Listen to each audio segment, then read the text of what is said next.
Assalamualaikum warahmatullahi wabarakatuh.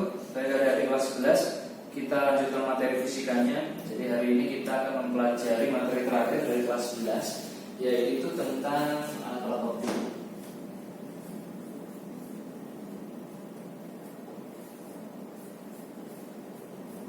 Baik, di sini kalau alat-alat optik, jadi yang kita bahas itu adalah segala peralatan yang memanfaatkan lensa. Jadi di sini pengertian secara umum. Jadi itu adalah alat yang menggunakan lensa. Nah, di sini alat yang menggunakan lensa, di situ ada 4 yang dibahas untuk kelas 11. Nah, yang pertama kali kita bahas itu adalah mata. Nah, kenapa kok harus mata dulu? Karena mata itu yang kita pakai dalam kehidupan sehari-hari yang kita lihat. Jadi di sini untuk mata, jadi mata itu fungsinya itu pastilah indera melihat. Jadi indera melihat. Melihat. Nah, jadi segala sesuatu ya pasti dilihat melalui mata. Nah, di sini kalau kita lihat mata itu lensa apa sih yang digunakan? Jadi di sini dia itu menggunakan lensa positif atau lensa cembung. Lensa positif atau cembung ya. Nah, di sini mata kita diciptakan itu dengan kondisi spesial, bisa melihat jarak jauh dan jarak dekat.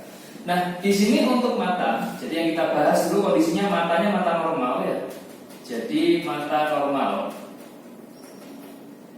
Nah, bersyukurlah kalau punya mata normal ya. Nah, mata normal ini seperti apa sih maksudnya? Jadi mata normal itu yang pertama untuk melihat jauh. Jadi untuk melihat jauh. Jadi kalau melihat jauh berarti sampai tak hingga, sampai tidak ada batas. Jadi ketika kita lihat tidak ada buram sama sekali. Jadi bendanya sampai tak hingga. Bendanya itu sampai tak hingga. Otomatis kalau di prinsipnya lensa cembung, jadi benda tak hingga itu ada di ruang 3. Jadi ada di ruang 3. Nah, otomatis kalau kita lihat di ruang 3, bayangannya bagaimana? Jadi bayangannya yang dihasilkan itu ada di ruang 2. Jadi di ruang 2 nyata, terbalik. Nah, terbalik kecil, dari 3 ke 2 kecil. Makanya kalau kita melihat benda-benda jauh kelihatannya kecil-kecil, tak mungkin kelihatan tambah dekat. Nah, di sini pada saat melihat jauh, maka kondisinya mata kita itu tanpa akomodasi. Jadi melihat jauh itu tanpa akomodasi. Tanpa akomodasi. Tanpa akomodasi itu artinya relax lah gitu, relax. Relax itu indikatornya adalah lensanya tipis. Jadi lensanya pipih nanti, pipih. Nah, kondisi lensa pipih itu untuk melihat jarak jauh disebut jadi lensanya. Jadi kondisinya itu puntum, untuk melihat jauh ya, puntum remontum. Nah, jadi disebut PR ya, puntum remontum. Ini kelihatannya. Baik, kita lanjutkan lagi. Nah, bagaimana kalau posisinya untuk melihat dekat gitu ya? Untuk melihat dekat. Jadi untuk melihat dekat. Nah, melihat dekat mata kita itu punya kapasitas. Jadi ketika kita ingin melihat sesuatu supaya lebih besar, maka bendanya itu di posisi maksimal di jarak 25 cm. Itu sudah paling dekat sekali. Karena kalau kita mendekatkan benda sampai kurang dari 25 akan menjadi rabun atau kabur. Karena bayangannya nanti beda ruang. Kalau 25 itu ada di ruang 2. Ruang 2 dari lensa mata kita. Sehingga bayangan yang dihasilkan, jadi bayangan yang dihasilkan ada di ruang 3. Jadi ruang 3 nyata, terbalik sama terbalik. Nah, ini diperbesar. Makanya ketika kita mendekatkan pada jarak kisaran 30 sama 25 itu lebih besar gitu loh, lebih besar daripada yang kita bayangkan. Nah, kondisi seperti itu ketika mata kita didekatkan itu namanya akomodasi maksimal. Jadi akomodasi maksimal ini maksudnya akomodasi maksimal. Jadi akomodasi maksimal itu lensanya itu cembung sekali. Jadi lensanya cembung sekali. Nah, cembung. Terus penyebutan penyembungan ini disebut puntum proximum. Jadi puntum proximum ya. Singkatannya PP ya. Baik, ini untuk mata normal. Nah, bagaimana kalau seandainya matanya tidak normal alias cacat gitu ya. Yang kita bahas sekarang ini mata cacat. Jadi mata tidak normal. Jadi mata cacat. Artinya mata cacat di sini dia itu tidak memiliki kemampuan seperti halnya mata normal. Melihat jauh rabun atau melihat jarak dekat juga rabun. Nah, otomatis pada saat posisinya sudah cacat, jadi dia butuh kacamata alat bantunya. Nah, ini butuh kacamata. Nah, kacamatanya seperti apa? Tergantung dia cacatnya di mana. Nah, di sini secara umum kacamata dibuat dengan persamaan seperti ini. Jadi persamaan umumnya. Jadi kacamata itu bahasanya pakai dioptri. Nah, kemarin kita sudah bahas di lensa tipis ya. Jadi persamaan umumnya dioptri P, dioptri kekuatan lensa, atau 100 per fokus. Jadi 100-nya nanti ini mewakili satuan sentimeter. Itu sama dengan 100 dibagi jarak normalnya. Jadi normal yang diinginkan dikurangi 100 dibagi jarak yang cacat. Nah, ini kejadiannya. Nah, ini rumus mentahnya ya. Nah, sekarang untuk cacat mata itu kan dibedakan secara umum jadi dua. Ada yang pertama rabun jauh. Jadi rabun jauh atau miopi. Rabun jauh ini artinya dia tidak bisa melihat jarak jauh. Jadi dia bermasalahnya di jarak jauhnya. Jadi cacat di jarak jauh atau puntum remontumnya yang bermasalah. Sehingga kalau kita menghitung bagaimana dari rumus ini, jadi langsung. Jadi nanti P sama dengan 100 per puntum remontum normal hingga dikurangi 100 per jarak yang cacat, jaraknya jauh ya. 100 dibagi hingga 0, sehingga hasilnya nanti untuk rabun jauh, jadi lensanya apa? Jadi P sama dengan minus 100 per jarak yang cacat.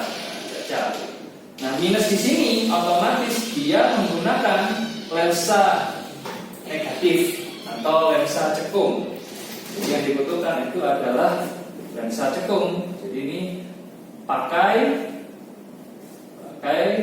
lensa cekung atau lensa negatif. Nah, bagaimana kalau seandainya dia itu rabunnya rabun dekat? Jadi rabunnya rabun dekat. Jadi rabun dekat. Ditanya bahasanya itu hipermetropi. Nah, ini yang terjadi untuk orang-orang yang sudah tua. Jadi dia itu cacat di jarak dekat. Jadi cacat di jarak dekat. Jadi cacat di jarak dekat. Cacat di jarak dekat. Jadi dekatnya bagaimana? Ya lebih dari 25. Jadi melihatnya itu lebih dari 30 cm. Jadi maka jauh ya. Dia cacatnya di puntum proximum ya PP. Sehingga kacamata yang digunakan bagaimana? Langsung aja. Jadi P 100 idealnya kan 25 yang diinginkan. Dikurangi 100 di jarak yang cacat. 100 dibagi 25 berapa? 4 kan gitu ya. Jadi di sini kekuatan lensanya menjadi 4 dikurangi 100 per jarak yang cacat. Ini satuannya senti loh ya. Semuanya satuannya senti. satuannya senti. Nah, kalau yang dikurangkan nanti hasilnya akan positif. Makanya lensa yang dipakai nanti adalah lensa cembung atau lensa positif ya. Jadi lensanya adalah lensa, jadi pakai lensa cembung atau lensa positif ya, yang ini negatif. Nah itu. Nah yang terakhir, jadi bagaimana kalau matanya sudah tua? Nah, jadi pamungkas cacat itu mata tua, mata tua atau presbiopi. Jadi kalau mata tua dia tidak bisa melihat jarak dekat dan jauh karena otaknya sudah sangat tua ya. Sehingga di sini kita menggunakan gabungan lensa di sini. Pakai gabungan lensa dalam satu kacamata ya. Jadi di sini pakai gabungan lensa. Gabungan lensa. Nah, gabungan lensa ini seperti apa? Ya langsung aja digambarkan kacamata salah satu bagiannya di situ. Pasti bentuknya kan kayak gini. Nah, bagian yang atas, nama atas itu dipakai untuk miopi. Nah, ini untuk miopi. Kalau yang bawah yang ini itu hipermetropi, itu baca ya. Sehingga di sini pasti ini adalah yang cekung, lensa cekung dan nilainya negatif. Dan ini hipermetropi untuk yang lensa cembung. Nah, itu positif. Nah, berikutnya bisa untuk pelatihan soal. Oke. Baik, kita lanjutkan untuk loop. Jadi loop itu untuk melihat benda-benda yang kecil. Benda-benda kecil itu dilihat itu pada jarak yang kurang dari 25. Jadi dilihat jadi kurang dari 25 cm. Itu dekat sekali. Sedangkan mata kita itu nggak bisa melihat kurang dari 25, sehingga pasti kabur. Sehingga di sini butuh loop itu butuh lensa. Jadi dia gunakan lensa positif. Jadi lensa cembung. Nah, cembung, lensa positif di mana yang diminta itu hasilnya.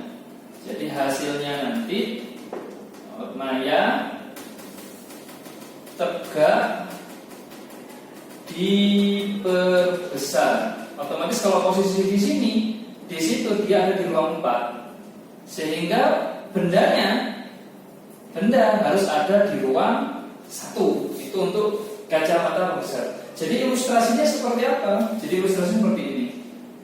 Jadi ilustrasinya, jadi ini misalkan ada lensa nih, ada lensa positif, cembung. Nah, ini adalah mata kita. Jadi mata kita nggak mungkin nempel dengan lensa cembung karena beda dengan mikroskop. Kalau mikroskop kan mata kita harus mepet sekali ya. Kalau ini tidak ada jarak tertentu di sini. Ini mata. Otomatis mata itu terhadap lensa pasti ada jarak di sini. Dan misalkan itu tadi ya. Nah, terus di sini namanya lensa positif kan ada 2 fokus, kan itu. Jadi bendanya ditaruh di ruang 1 di sini. Nah, ketika kita lihat, di ruang 1 sini ya. Ini kan ruang 1, ruang 2, ruang 3, dan ini seluruhnya di sini adalah ruang 4 ya. Nah, ketika kita di posisi 1, maka bayangannya akan lebih besar, posisinya lebih besar kayak gini. Ini bayangannya. Nah, bayangannya ya. Nah, di sini yang disebut dengan S absen bayangan. Kalau yang ini S benda. Nah, ketika kita lihat bendanya itu jatuh di mana gitu loh. Otomatis di sini akan ada penyebutan baru. Jarak bayangan terhadap mata X gitu loh. Ini jarak bayangan terhadap mata ya. Nah, kalau yang D itu jarak mata gelup. Contohnya senti. Nah, jarak mata gelup ya. Sehingga dari loop ini yang dibutuhkan adalah perbesarannya. Bagaimana perbesarannya? Nah, kita lihat. Jadi perbesarannya, Mas ikut.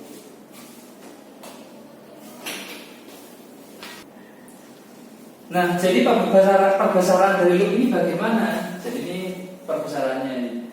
Jadi perbesaran yang dihasilkan. Jadi perbesarannya itu persamaannya, jadi pakai harga mutlak sama dengan di sini ada Sn per F ditambah Sn per X dikurangi di sini ada D dikalikan Sn dibagi F dikalikan X.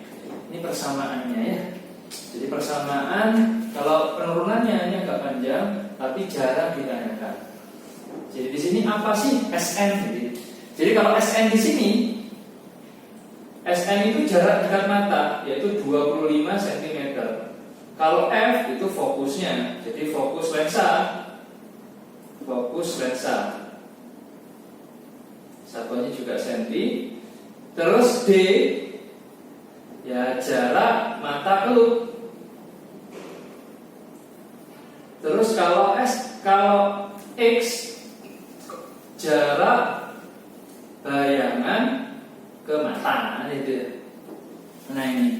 Nah otomatis ketika kita lihat mata yang kita gunakan itu kan ada dua, bisa mata normal ataupun mata cacat. Nah sekarang kita lihat untuk mata normal, untuk perbesarannya bagaimana? Untuk mata normal. Nah di sini tinggal dimasukkan saja nanti ya. Jadi supaya lebih mudah tak buat tabel dua gini, biar kamu bisa membacakan. Nah yang pertama untuk tanpa akomodasi. Jadi tanpa akomodasi atau relax ya. Terus ini dengan akomodasi. Nah, pada saat tanpa akomodasi ketika kita melihat kondisi relax, maka jarak bayangan terhadap mata jatuh di titik tak hingga mata. Tak hingga. Sehingga kalau kita masukkan ke persamaan awal, maka perbesarannya karena X-nya itu tak hingga pasti 0. Jadi perbesarannya itu sama dengan jarak pandang normal dibagi fokus. Nah ini yang sering muncul di buku-buku ya. Nah ini pertama. Terus bagaimana kalau mata akomodasi maksimum? Jadi pada saat akomodasi maksimum, jadi bayangan jatuh ke titik dekat mata, jadi di Sn. Nah sehingga kalau dimasukkan, maka nilainya langsung jadinya Sn per F. Jadi Sn dibagi Sn ditambah 1 dikurangi Sn 1 D per F kan itu D per F. Nah ini kenapa seperti ini kok beda mas? Karena kalau yang di buku-buku di situ D per F-nya nggak ada. Berarti logikanya itu mata kita nempel dengan loop. Sedangkan kejadiannya ketika kita menggunakan loop tidak boleh nempel. Nah, beda dengan mikroskop ya. Nah terus selanjutnya yang terakhir adalah mata cacat. Nah bagaimana mata cacat pakai loop? Jadi kalau mata cacat, jadi di sini nanti X-nya, jadi yang ikuti mata cacat yang digunakan, apakah dia berkacamata atau enggak. Jadi X-nya nanti itu sama dengan, jadi S absen, jadi jarak bayangan yang dihasilkan ditambah D. Nah ini, sehingga persamaannya, jadi persamaan normal, jadi perbesarannya sama dengan, jadi Sn per F ditambah Sn per X dikurangi Sn dikalikan D dibagi F X kan gitu ya. Jadi normal semua. Nah inilah untuk konsep dasar tentang loop. Nanti kita jelaskan lagi di latihan soal. Oke. Baik, kita lanjutkan untuk alat optik yang ketiga, yaitu mikroskop. Jadi yang kita bahas ini mikroskop yang sering muncul di laboratorium ya. Jadi mikroskop ya, atau mikroskop maksudnya ya, benar mikroskop. Jadi mikroskop, jadi di sini fungsinya untuk mikroskop itu untuk melihat benda renik. Jadi benda renik atau benda yang sangat kecil sekali, renik atau sangat kecil. Nah, sangat kecil sekali. Nah, di sini untuk benda yang renik, monggo. Oke, lanjut lagi. Di sini mikroskop untuk melihat benda-benda renik atau sangat kecil sekali. Nah, di sini mikroskop dia menggunakan dua lensa cembung. Jadi di sini menggunakan lensa cembung. Nah, di sini dua lensa cembungnya itu terbagi jadi dua. Nanti kita langsung dibagi dua seperti ini. Nah, yang pertama ada namanya lensa objektif. Nah, objektif. Dan yang kedua adalah lensa okuler. Bedanya di mana ini? Jadi kalau objektif ini dekat dengan mata. Dekat dengan objek atau benda yang diamati. Nah, di sini bendanya itu harus diletakkan, jadi posisinya harus ada di ruang 3, di ruang 2 dari lensa. Sehingga hasilnya itu masuk ke ruang 3, nyata terbalik dari 2 ke 3, berarti diperbesar hasilnya. Nah, di sini berlaku juga. Nah, ini berlaku persamaannya. Jadi persamaan bentukan bayangannya. Nanti seper FOB itu sama dengan seper SOB ditambah seper S absen OB. Ini positif. Kenapa? Karena bayangannya di situ adalah bayangan sejati atau nyata ya. Nah, berikutnya bagaimana kalau lensa okuler? Lensa okuler di sini adalah lensa dekat mata. Di sini dekat mata. Jadi lensa yang dekat dengan mata. Ini dekat dengan mata.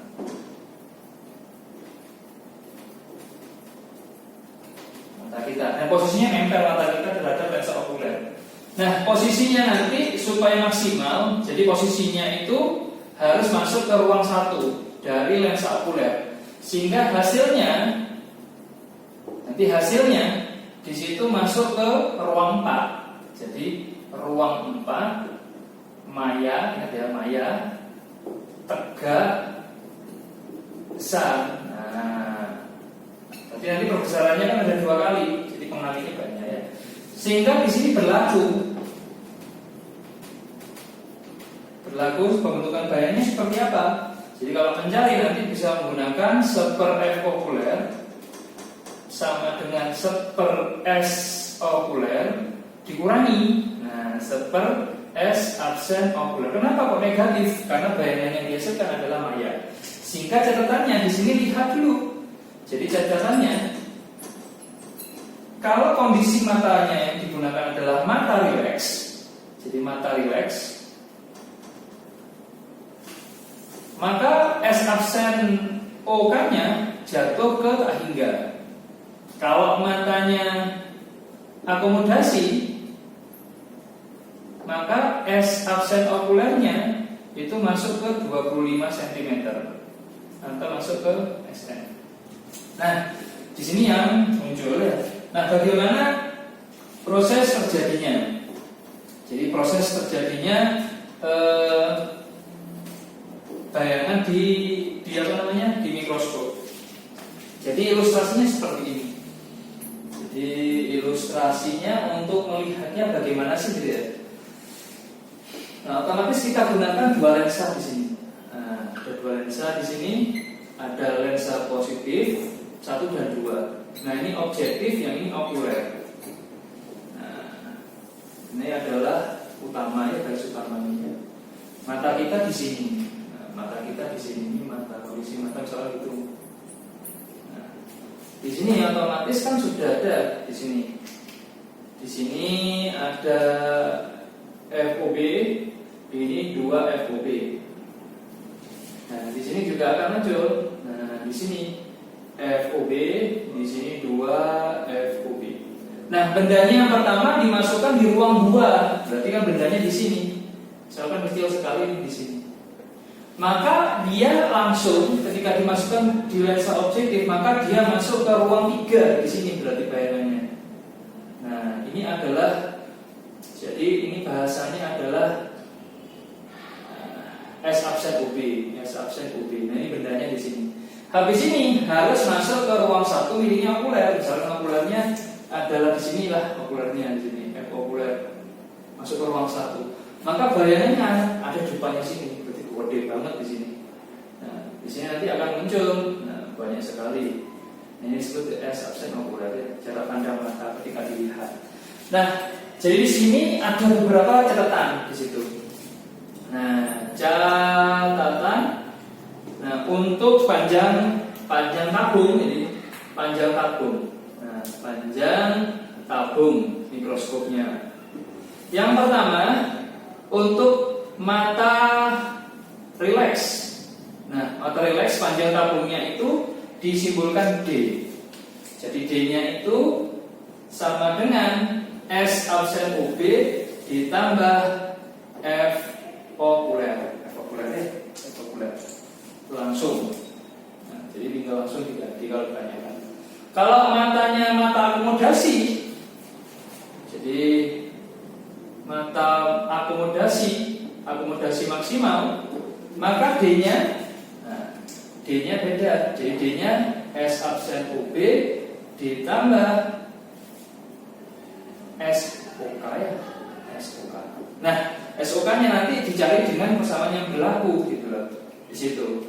Kalau mata akomodasi maksimum, jadi bayangannya nanti, nah ini penyelesaiannya bagaimana Mas? Ya pakai ini.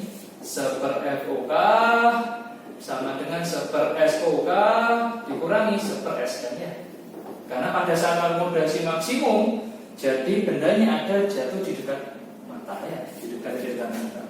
Nah, bagaimana perbesarannya sekarang? Perbesarannya, jadi perbesaran total. M tot ya, perbesaran total. Jadi kalau perbesaran total untuk mikroskop, jadi persamaan umumnya M total itu sama dengan MOB dikalikan MOK gitu.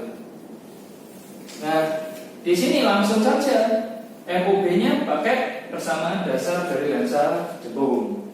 Jadi kalau MOB-nya, jadi MOB itu sama dengan S absen OB dibagi SOB ya. Nah, kalau yang MOK bagaimana? Jadi kalau MOK nanti terbagi dua, ada yang rileks. Nah, kalau rileks bagaimana? Jadi MOK-nya ya langsung MOK itu sama dengan SN dibagi F okuler ya, seperti miliknya tadi untuk loop. Nah, karena ini fungsinya adalah loop. Kalau mata yang akomodasi, jadi akomodasi, berarti D-nya kan 0 ya, berarti langsung. Jadi M okulernya menjadi SN per FOK ditambah 1. Nah, ini muasal dari persamaan di mikroskop. Nanti kita perjelas di latihan soal. Oke. Baik, kita lanjutkan materi pamungkas dari alat optik yang kita pelajari, yaitu teropong. Jadi yang keempat kita akan bahas tentang teropong. Teropong atau teleskop ya. Nah, teropong. Jadi Mas Adi tolong. Nah, untuk teleskop dan teropong, jadi di sini fungsinya berbeda dengan dua alat yang dipelajari sebelumnya.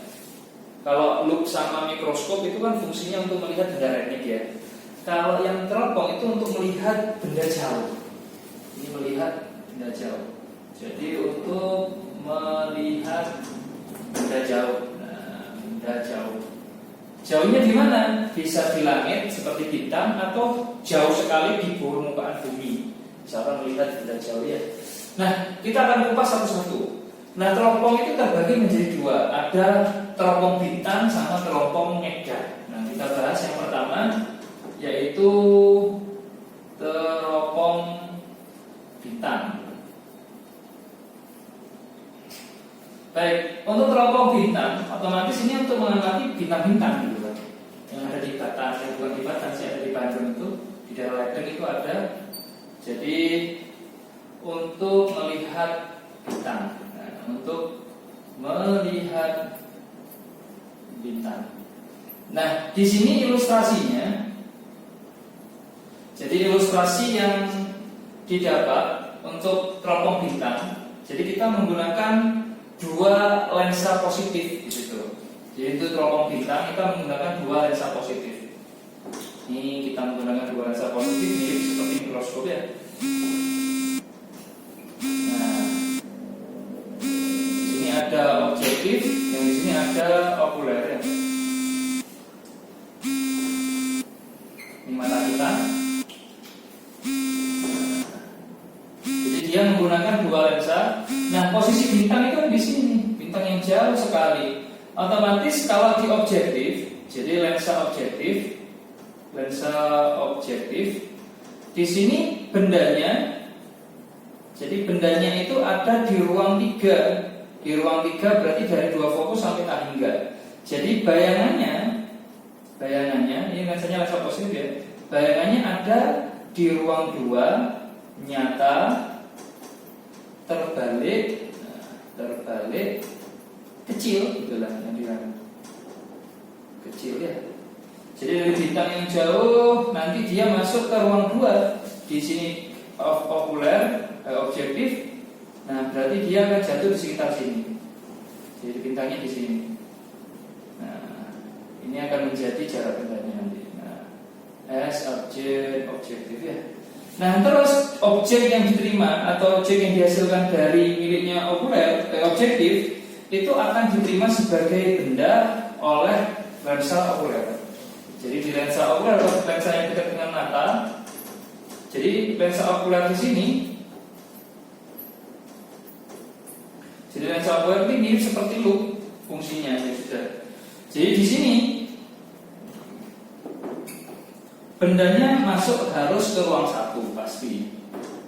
Jadi bendanya harus masuk ke ruang 1. Jadi bayangannya ruang 1 masuk ke ruang 4 depannya. Jadi ruang 4 lumayan tegak besar kan gitu ya. Besar sekali ya. Sehingga ketika kita lihat ya bintangnya lebih gede, tapi di depan sini kan dia masuk ke ruang FOQ-nya di sini secara okulernya ya. Otomatis dia itu langsung berbentuk di sini bintangnya. Besar sekali di sini kelihatannya. Nah, di situ. Nah, sehingga persamaan yang sering ditanyakan di dalam teropong bintang di situ adalah berapa sih panjang teropongnya di situ. Jadi panjang teropong atau D. Nah, di sini untuk panjang teropong, jadi D. Kalau untuk matanya rileks, jadi mata rileks, di situ panjang teropongnya. Jadi D-nya itu sama dengan langsung aja karena berimpit FOK ditambah FOB ya. Itu untuk mata yang rileks atau tanpa berakomodasi. Tapi kalau matanya akomodasi, jadi akomodasi di posisi akomodasi,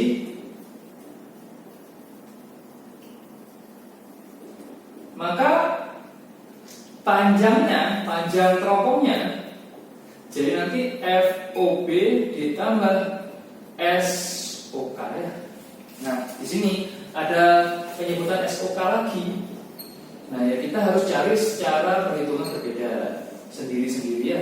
Jadi di sini karena akomodasi jarak bayangannya kan yang diterima mata kan di titik jauh. Tapi nanti pakai ini FOK SOK dikurangi karena bayangannya maya 1 per SN. Nah, SN. Nah, ini nilainya kan 25 cm ya. Tidak dekat mata. Nah, terus berikutnya adalah perbesarannya bagaimana gitu ya, perbesarannya. Nah, perbesaran. Jadi perbesarannya untuk teropong yang pertama untuk rileks, posisi rileks. Nah, posisinya posisi rileks. Rileks atau santai tanpa akomodasi. Maka perbesarannya, nah, di sini langsung FOB dibagi FOK. Itu mata rileks. Langsung aja, agak sedikit hafalan ya. Nah, untuk mata akomodasi, jadi kalau akomodasi Jadi perbesarannya itu langsung jadi FOB per FOK 1 ditambah FOK dibagi SR. Nah, ini untuk perbesaran. Jadi yang ditanyakan itu perbesaran sama panjang teropong. Oke, nanti kita akan lebih jelasnya di pelajaran soal mengenai teropong bintang. Baik, untuk yang terakhir yaitu teropong medan setelah bintang. Nah, yang kita bahas di sini untuk yang B yaitu teropong bumi atau medan. Nah, ini yang dipakai oleh bajak laut ataupun tentara ya. Jadi teropong bumi.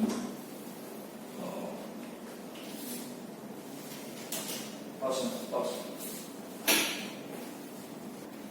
Baik, ini teropong bumi. Teropong medan. Nah, otomatis untuk teropong bumi itu untuk melihat benda jauh di bumi. Nah, ini untuk melihat benda di bumi. Nah, benda jauh di bumi.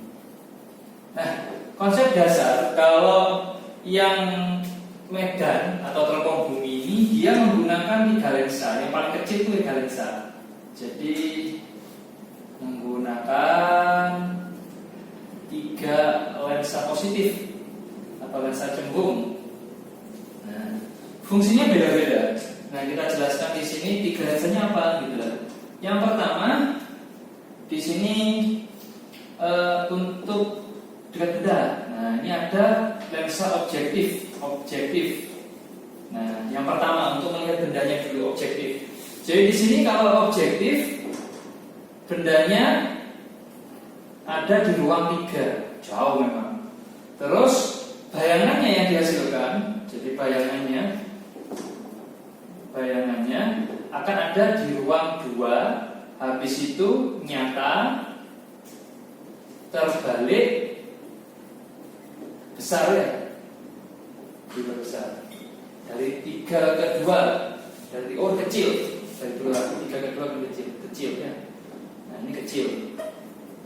Nah, terus bagaimana supaya tidak terbalik? Itu kan lucu ketika kita melihat perahu, ketika kita lihat kok terbalik perahunya lucu. Sehingga di sini lanjut ada lensa yang di tengah. Ada namanya lensa pembalik di sini. Lensa pembalik. Nah, pembalik. Nah, lensa pembalik di sini bendanya harus di mana? Jadi bendanya itu harus tepat di 2 fokus. Di 2 fokusnya, 2 fokus lensa pembalik. Nah, pembalik, balik lah gitu ya. Atau P lah, P dipanggil pembalik ya. Sehingga bayangannya nanti, bayangannya langsung tetap di 2 fokus pembalik, nyata, terbalik lagi. Nah, terbalik tegak, dan sama besar. Sama besar.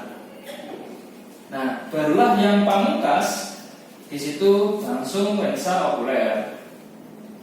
Di sini lensa okuler yang dekat dengan mata, lensa okuler atau disebut dengan loopnya ya, kacamata besarnya. Jadi bendanya di sini harus ada di ruang 1 pasti. Jadi bayangannya nanti di ruang 4 maya, nanti langsung dilihat maya tegak, diperbesar. Nah, situ. Oke.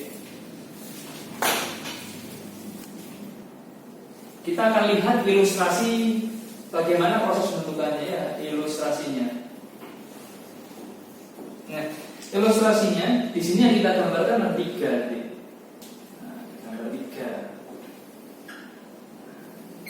Nah, ini yang dekat mata, ini objektif, ini pembalik, yang ini okuler. Cukup.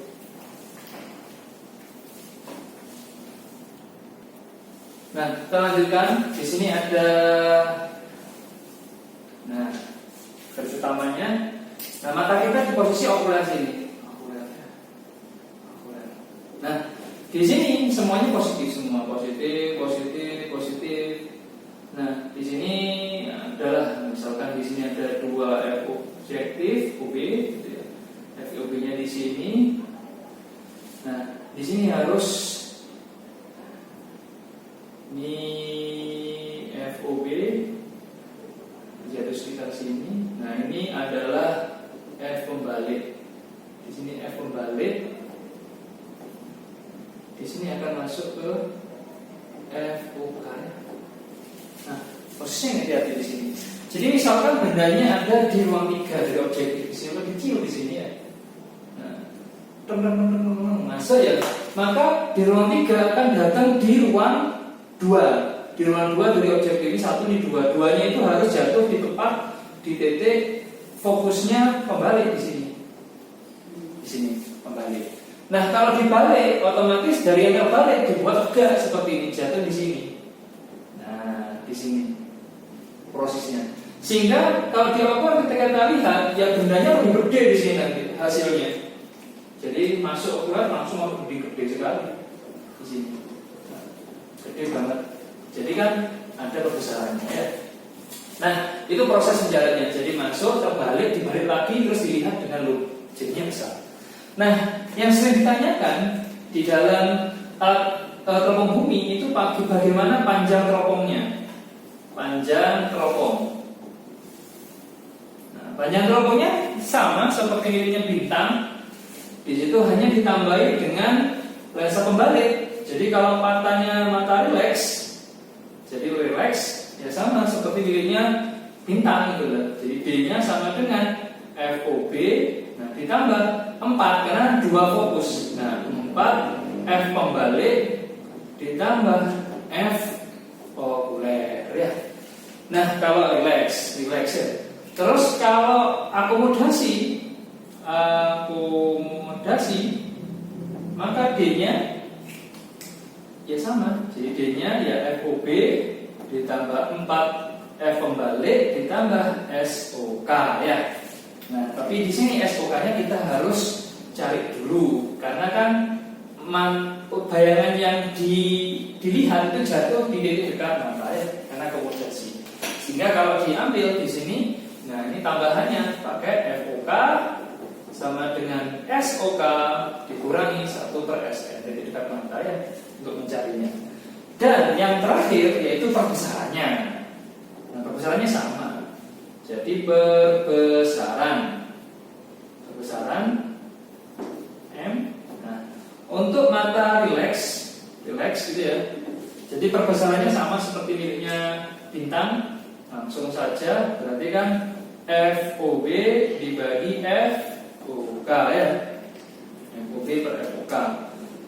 Kalau mata akomodasi ya sama. Nah, bedanya cuma di panjang teropong. Kalau akomodasi maka M-nya perbesarannya FOB dibagi FOK 1 plus SN per FOK ya. Jadi SN per FOK. Stop. Baik, untuk mata akomodasi. Jadi akomodasi perbesarannya. Jadi perbesarannya itu FOB per FOK sama 1 plus FOK per dekat ya, SN. Nah, ini adalah persamaan yang sering muncul di teropong bumi. Oke, untuk lebih jelasnya nanti kita pelajari di